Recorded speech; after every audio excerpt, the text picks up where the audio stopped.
దూసిపెట్టి పువ్వులు అమ్ముకొని చెరువులు కబ్జా చేసి రకరకాల వ్యవహారాలు చేసి రాష్ట్రాన్ని అప్పుల కుప్పగా మార్చి చిప్ప చేతికిచ్చి మళ్లీ తగుదనమంటూ వాళ్లే ఇలా కాంగ్రెస్ పార్టీ పైన ఆరోపణలు చేసే కదా ఏం చేసిండ్రా మీకు అని మాట్లాడతాము. ఎక్కడ పోయింది మీరు ఇచ్చిన హామీలు? ఎక్కడ పోయింది 2,500 రూపాయల పెన్షన్? ఎక్కడ పోయింది కళ్యాణ లక్ష్మి బంగారు అని మాట్లాడతాం. లెక్కలు చెప్పాలి, అబద్ధాలు చెప్పాల్సిన అవసరం లేదు. అబద్ధాలు చెప్పి మాట్లాడాల్సిన అవసరమే లేదు.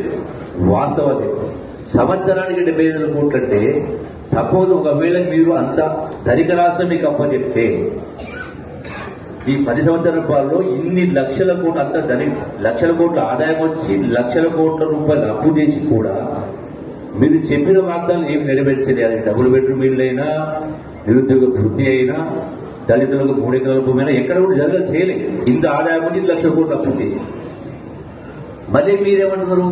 ఎక్కడ పోయింది నీ తులం బంగారం? ఎక్కడ పోయింది 2,500 పెన్షన్ రూపాయలు అంటారు. మీరు ఇంత అప్పు చేసి ఉండకపోయింటే సంవత్సరానికి 6,000 కోట్ల రూపాయలు బట్టి కట్టదు. సంవత్సరం 70,000 కోట్లు. మీరు అడిగినటువంటి తులం బంగారం ఎంత ఖర్చు అవుతుంది? తులం 1,00,000 రూపాయలు అంటే ఇలా కళ్యాణ లక్ష్మి ఖర్చు 4,000 కోట్లు. తులం బంగారం ఇంకో 4,000 కోట్లు. 2,500 రూపాయలు పెన్షన్ అంటే ఇంకో 5,000 కోట్లు, 10,000 కోట్లు అవుతుంది.